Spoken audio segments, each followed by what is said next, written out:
Ireland south ஆஃப்ரிக்காவுக்கு இடையில first T20 international match நடக்க போது அதோட ஃபேண்டசி ப்ரிவ்யூ பார்க்க போகிறோம். சவுத் ஆஃப்ரிக்கா அயர்லாந்து ரெண்டு டீமுமே UAE டூர் போயிருக்காங்க. நியூட்ரல் வென்யூவில் இந்த சீரியஸ் இருக்க போகுது. சவுத் ஆஃப்ரிக்கா ஏற்கனவே UAE தான் இருக்கிறாங்க. ஷார்ஜாவில் ஒரு சீரியஸ் அகெயின்ஸ்ட் ஆப்கானிஸ்தான் அந்த சீரியஸை இழந்தாங்க 2-1 அப்படின்ற மாதிரி.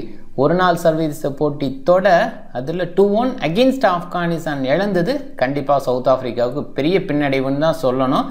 சவுத் ஆஃப்ரிக்காவில் சில முக்கியமான பவுலர்ஸ் இல்லை அப்படின்னா கூட ஓரளவுக்கு மேனேஜபிள் பவுலர்ஸ் இருந்தாங்க. பேட்டிங் பேஸில் கொலாப்ஸு, ஸ்லோ ட்ராக்கில் விளையாடுறது கஷ்டம் அப்படின்னு மறுபடியும் சவுத் ஆஃப்ரிக்கா ஷோ பண்ணாங்க. கண்டிப்பாக அந்த சீரியஸு வேக்கப் காலாக எடுத்துப்பாங்க. அயர்லாந்துக்கு எகென்ஸ்டாக விளையாடும் போது அயர்லாந்து டீசன்ட் டீமு. சவுத் ஆஃப்ரிக்காவை பீட் பண்ணக்கூடிய குவாலிட்டி இருக்கானா இல்லைன்னு சொல்லலாம். பட் கண்டிப்பாக ஒரு ஃபைட் கொடுப்பாங்கன்னு எதிர்பார்க்குறோம். இந்த சீரீஸ் முழுமையாகவே அபுதாபியில் தான் நடக்க போகுது. 2 T20 இன்டர்நேஷனல், அது மட்டும் இல்லை 3 ODI அப்படின்ற மாதிரி இந்த சீரியஸ் 5 மேட்ச் சீரியஸாக இருக்க போகுது. முதல் போட்டி செப்டம்பர் 27 7:30 PM நம்மளோட டைம் 9 PM இந்த மேட்ச் ஸ்டார்ட் ஆகுது. MSC Cricket 11 அப்படின்னு சர்ச் பண்ணி டெலகிராமில் ஜாயின் பண்ணிக்கோங்க. குழப்பம் இருந்ததுன்னா டாப் கமெண்ட் லிங்க் இருக்குது, கிளிக் பண்ணி ஜாயின் பண்ணிக்கோங்க. இந்த மேட்சுக்கு 10,000 கிவ்அவே விஷன் 11ல் கொடுக்குறாங்க. கண்டிப்பாக பயன்படுத்திங்க. விஷன் 11 ஸ்மால் லீக்குக்கு பெஸ்ட்டாக இருக்குது. மெகா லீக்ஸை டீசெண்டாக கொடுக்குறாங்க. மினி லீக்ஸுக்கு பெஸ்ட்டுன்னே சொல்லலாம்.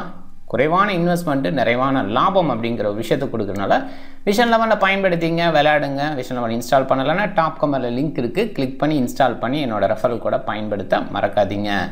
சவுத் ஆஃப்ரிக்கா பேட்ரிக் குரூக்கர், ரீசா ஹென்ட்ரிக்ஸு, சிமிலனே அண்டு லிசார் வில்லியம்ஸை வெளியில் வச்சுட்டு போவாங்கன்னு தோணுது. ரீசா ஹென்ட்ரிக்ஸ் ஓப்பன் பண்ணுவாரா இல்லை பிரிட்ஸ்கா அப்படின்னு கேட்டால் பிரிட்ஸ்க்கு இந்த ஃபார்மெட்டில் நல்லா பண்ணியிருக்கார். ஸோ அதனால் இந்த ஒரு ஸ்வாப் எதிர்பார்க்குறோம். ஒரு வேளை ரீசா ஹென்ட்ரிக்ஸே ப்ரையாரிட்டி கொடுத்தா ஆச்சரியப்படுறதுக்கு இல்லை. ரெக்கல்டன் டீசெண்டான விக்கெட் கீப்பர் பேட்ஸ்மேன் க்ளோவர் கவர்கிட்ட தான் இருக்குன்னு எதிர்பார்க்கலாம். Aiden Markram, Christian Stubbs, Jason Smith, Wiaan Mulder, Bjorn Fortuin, Baartman, Burger, கிடி அண்டு பீட்டர் அப்படின்ற மாதிரி இந்த 11 இருக்குங்கிற எதிர்பார்ப்பு. ஒரு எக்ஸ்ட்ரா பேஸில் லிசார் வில்லியம்ஸுக்கு ப்ரையாரிட்டி கொடுக்கலான்னு யோசிக்கலாம். பட் கண்டிப்பாக வந்துட்டு கண்டிஷன் இடத்துல யோசிக்கும்போது பீட்டர் பெட்டர் சாய்ஸு. ரீசெண்டாக நல்லா அவுட்புட் கொடுத்துருக்காரு. மிஸ்ட்ரி ஸ்பின்னர் அப்படின்னு பேசப்படுற அளவுக்கு குவாலிட்டி இருக்குது. கிடி, பர்கர், பாட்மேன் 3 பேஸை தேவைப்பட்டால் மல்டரோட பவுலிங் யூஸ் பண்ணிக்கலாம். ஃபார்ச்சூன் ஸ்பின்னர் பேஸில் இருக்கிறதுனால சப்போர்ட் ஸ்பின்னராக பீட்டர் இருப்பார். தேவைப்பட்டால் அந்த இடத்துல எடன் மார்க்ரமும் பவுல் பண்ணலாம். இது பவுலிங் பேஸில் யோசிக்கும்போது. ஃபார்ம் பேஸில் பேசுகிறப்ப ரிக்கல்டன் டீசன்ட் ஃபார்மில் இருக்கார். பிரிட்ஸ்க்கு ஓரளவுக்கு ஸ்டார்ட் கொடுப்பார். அந்த பவர்ல யூட்டிலைசராக பார்க்கலாம். எடன் மார்க்ரம் பேட்டிங் பேஸில் பெருசாக சொல்ல முடியல. ரீசெண்டாக கொஞ்சம் டவுனாக இருக்கார். பவுலிங்கில் சின்ன சப்போர்ட் கொடுக்க முடியும். ஓவராலாக ஒரு அவுட்புட் கொடுக்கலாம். அண்ட் ஒன் டே கிரிக்கெட்டில் கடைசி போட்டியில் நல்லா விளையாண்டார். அந்த அவுட்புட்டு மைண்ட் லெவலில் பெட்டராக ஃபீல் பண்ணால் பெரிய அவுட்புட் கொடுக்கக்கூடிய குவாலிட்டி அவர்கிட்ட இருக்குது. கிறிஸ்டியன் ஸ்டப்ஸ் இன்னும் கொஞ்சம் பெட்டராக விளையாடலாம். ஒரு நாள் சர்வதேச போட்டி தொடரில் டோட்டலாகவே சரியில்லைன்னு சொல்லலாம். டீசன்ட் பிளேயர், அதில் எந்த டவுட்டுமே இல்லை. ஸ்பின்னரை ஓரளவுக்கு ஹேண்டில் பண்ணக்கூடிய குவாலிட்டி. அதே நேரத்தில் ஆப்கான் ஸ்பின்னருக்கு எகென்ஸ்டாக கொஞ்சம் கஷ்டப்பட்டார் அப்படி தான் சொல்லணும். இங்கே மேனேஜ் பண்ணி விளையாடுவார்னு தோணுது. ஜேசன் ஸ்மித்து டீசெண்டான ஹிட்டிங். இந்த இடத்துல பாசிபிளாக ரீசா ஹென்ட்ரிக்ஸை டாப்பில் வச்சுட்டு ஜேசன் ஸ்மித்தை வெளியில் வைக்கலான்னு யோசிக்கலாம். இல்லை பேட்ரிக் குரூக்கருக்கு வாய்ப்பு கொடுக்காம தொடர்ந்து வச்சுருக்கோம், அவரை உள்ளே கொண்டு வரலாம் அப்படி கூட யோசிக்கலாம். பட் மோஸ்ட்லி ஜேசன் ஸ்மித் இருக்கிறதுக்கான வாய்ப்பு. மல்டரோட ஃபார்ம் டீசெண்டாக இருக்குது. நிறைய நேரங்கள் முதல் போட்டியில் அவர் சக்ஸஸ்ஃபுல்லாக இருந்திருக்காரு. பிஜோன் ஃபார்ச்சூன் இந்த கண்டிஷனுக்கு பெஸ்ட்டாக இருக்க முடியும். பட் நியூ பால் ஸ்பின் பேஸில் யோசிச்சாங்கன்னா அந்த இடத்துல நிறைய விக்கெட் எடுக்க முடியுமா, பர்ச்சேஸ் பண்ண முடியுமா, ட்ராக்கை பேசிட்டு அந்த கிளாரிட்டி கொடுக்கலாம். பாட்மேன் வெரைட்டியில் விக்கெட் எடுக்கிறாரு. நன்றி பர்கர் விக்கெட் டேக்கிங் பேஸில் நியூ பால் ஸ்விங் கிடைக்கிற இடத்துல செம்மையாக பண்ணுவார். இங்கே கிடைக்கும். கிடி டீசன்ட் பவுலில் வெரைட்டி கொடுக்க முடியும். அதே நேரத்தில் அபுதாபியில் சக்ஸஸ்ஃபுல்லாக இருந்திருக்காரு. கபா பீட்டர் ஏற்கனவே சொன்ன மாதிரி மிஸ்ட்ரி. அயர்லாந்து பால் பிரைன் இல்லை. பால் பிரைன் இல்லாதது இந்த டீமுக்கு ஒரு பின்னடைவுன்னு யோசிக்கிறதா, நிறைய வாய்ப்பு அவருக்கு கொடுத்துட்டாங்க அப்படின்னு யோசிக்கிறதா. ஆனால் ரீசன்ட் டேஸில் அவரோட அவுட்புட் பெஸ்ட்டாக இல்லை. ஸோ அதனால் அவரை வெளியில் வச்சுட்டாங்க. ஸோ இன்னொரு பக்கம் டெலனி இன்ஜுரி கன்சர்ன், அதனால் அவர் வெளியில். ஆனால் லிஸ்ட்டில் நிறைய பேர் பிக் பண்ணியிருக்காங்க. கேரட் டெலனி ஒரு இன்ஜுரி கன்சர்ன் இருக்கிறதுனால அவர் வெளியில். ஸோ அந்த இடத்துல கெவின் ஹாய்க்கான ஒரு வாய்ப்பு கொடுத்துருக்காங்க. கெவின் ஹாய் ஒரு லெக் பிரேக்கு நல்ல பவுலிங் ரீசெண்டாக கொடுத்துட்ருக்காரு. சில நேரங்களில் ரன்ஸுக்கு போனால் கூட விக்கெட் டேக்கிங் போல் ஜென்ரலாக லெக் பிரேக் போல் ரன்ஸுக்கு போவாங்க, விக்கெட் எடுப்பாங்க அப்படின்ற அந்த இடத்துலேருந்து இவர் மாறலை. பேட்டிங் பேஸில் சின்னதாக ஸ்கில் ஷோ பண்ண முடியும் அப்படின்னு ஷோ பண்ணியிருக்கார் ரீசெண்டாக. ஃபியான் ஹேண்டு, ரோஸ் அடேர் அண்டு ஹெம்ப்ரைஸ்க்கான வாய்ப்பு குறைவுன்னு சொல்லலாம். பவுல் ஸ்டில்லிங் தான் இங்கே லீட் பண்ண போகிறாரு. லோக்கன் டக்கரை வச்சு ஓப்பன் பண்ணுவார். பால்பென் இல்லாதனால லோக்கன் டக்கர் ஓப்பன் பண்ணுவார் அப்படிங்கிற எதிர்பார்ப்பு. இல்லை ரோஸ் அடேர் மேலே வந்து அவர் ஓப்பன் பண்ணி வச்சுட்டு கெவின் ஹாய்க்கான வாய்ப்பு இல்லாமல் இருக்குமா? ஏன்னா பவுலிங் ஆப்ஷன்ஸ் ஹெவியாக இருக்குது. ஹாரி டெக்டர் தேவைப்பட்டால் போடலாம். லெஃப்ட் ஹேண்டர்ஸுக்கு இன்ஸ்டான்லாம் வீசி பார்த்துருக்கோம். கட்டிஸ் கேம்பர் இன்னொரு பக்கம் பவுலர் ஆப்ஷன் இருக்கார்.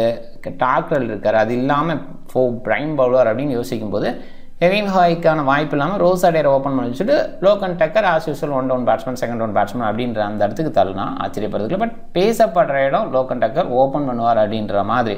ஸோ அதனால் பார்க்கலாம். டீசெண்டாக விளையாடுவாங்க ரெண்டு பேருமே. பெரிய நம்பர்ஸ், நிறைய எக்ஸ்பீரியன்ஸ் அப்படின்னு சொல்கிற இடத்துல பவுல் ஸ்டில்லிங் இருக்கார். பட் ரீசன்ட் ஃபார்ம் அப்படிங்கிற இடத்துல இல்லை அப்படின்னு தான் சொல்லணும்.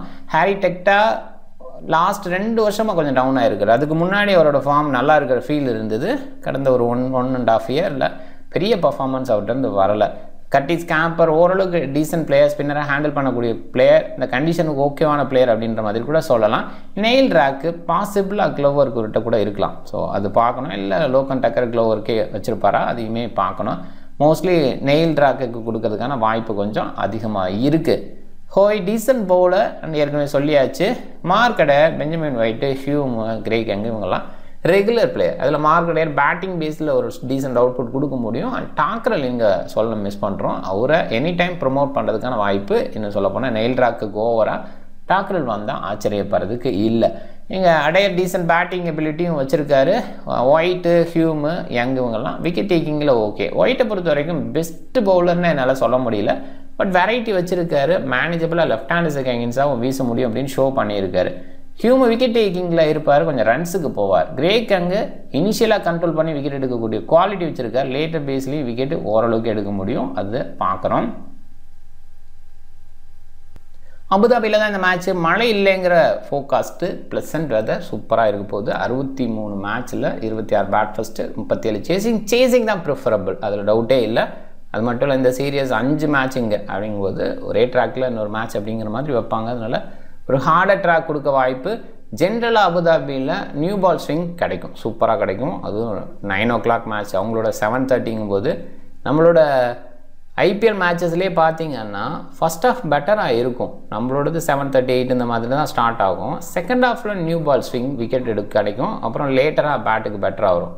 டியூ ஃபேக்டரும் கன்சிடரபுளாக இருக்கனால இந்த சேசிங் தான் ப்ரிஃபர் பண்ணுவாங்க. 141 ஆவரேஜிங் போது இது டவுன் சைடு தான் சொல்லணும். சில யூஏஇ மேட்சஸ் நடந்ததுனால இந்த இடத்துல டவுன் சைடுன்னு சொல்லலாம். அண்ட் நியூட்ரல் ட்ராக்காக கன்சிடர் பண்ணுங்கள். நியூ பால் ஸ்விங் கிடைக்கும். மிடில் ஆர்டர் பேட்டர் பெட்டராக விளையாடுவாங்க. இந்த டெம்ப்ளேட்டில் டீம்ஸை க்ரியேட் பண்ண பாருங்கள். இல்லை சவுத் ஆஃப்ரிக்கா நியூ பாலை மேனேஜ் பண்ணி விளையாடலாம். பட் அயர்லாந்தோட போலிங் பேஸில் பார்க்கும்போது கண்டிப்பாக ஸ்ட்ராங் யூனிட் தான், அதில் டவுட்டே கிடையாது. அடையர், யங் இவங்கெல்லாம் நல்ல விக்கெட் டேக்கர்ஸாக இருந்திருக்காங்க. அண்ட் செகண்ட் ஹாஃபில் ஈஸியாக கூட மேட்ச் முடியலாம். அயர்லாந்து பேட் ஃபஸ்ட்டு பண்ணுனா.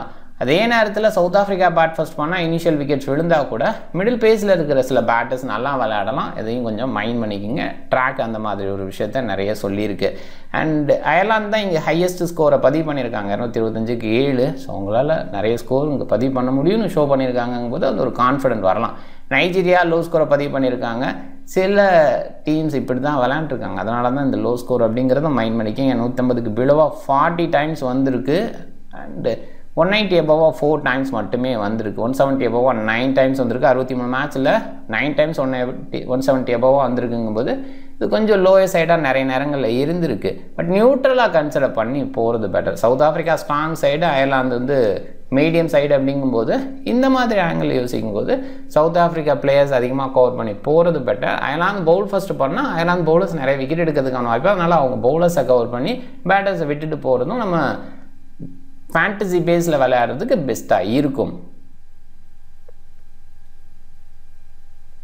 சவுத் ஆஃப்ரிக்கா நியூ பாலில் பாசிபிளாக ஃபார்ச்சூன் வித் கிடி அப்படின்னு ஸ்டார்ட் பண்ணலாம். நன்றி போக கிடின்னு ஸ்டார்ட் பண்ணால் பெஸ்ட்டுன்னு என்னை பொறுத்த வரைக்கும் சொல்லுவேன். ஃபார்ச்சூனை லேட்டாக கொண்டு வரலாம். சிங்கிள் ஸ்பின்னர் அப்படின்ற அந்த கான்செப்டில் இருந்தால் ஃபார்ச்சூனை லேட்டாக தான் கொண்டு வருவாங்க.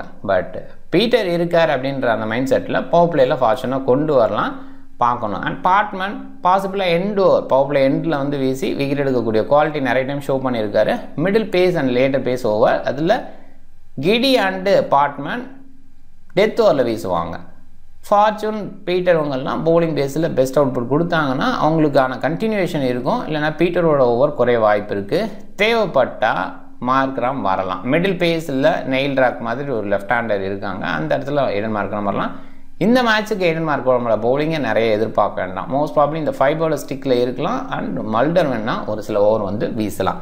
அயர்லாந்துன்னு பார்க்கும்போது நியூ பாலை பாசிபிளாக மார்க்கடர் வித் கிரேக் எங்கன்னு ஸ்டார்ட் பண்ணுவாங்க. ஹியூம் பவர் பிளேயில் எண்டில் ஃபினிஷ் பண்ணுவார். 2 overs அப்படிங்கிற மாதிரி இவங்க எடுத்துப்பாங்க. பெஞ்சமின் ஒயிட்டு அதே நேரத்தில் கேம்பர் இவங்களோட ஓவர்ஸ் வந்து மிடில் எதிர்பார்க்கலாம். ஒரு சில ஓவர் டாக்ரெல்ட்ட எதிர்பார்க்கலாம். தேவைப்பட்ட ஹாரி டெக்டர், ரியான் ரெக்கல்டன் தொடர்ந்து எடுத்துகிட்டு போகிற மாதிரி இருந்தால் ஹாரி டெக்டரோட பவுலிங் இருக்கும். ஆஃப் பிரேக் பவுலிங் அப்படின்ற அந்த இடத்துல பவுல் ஸ்டில்லிங் முன்னாடியெல்லாம் பவுல் பண்ணார், மீடியம் பேஸும் பண்ணார், ஆஃப் பிரேக் பவுலிங் பண்ணார்.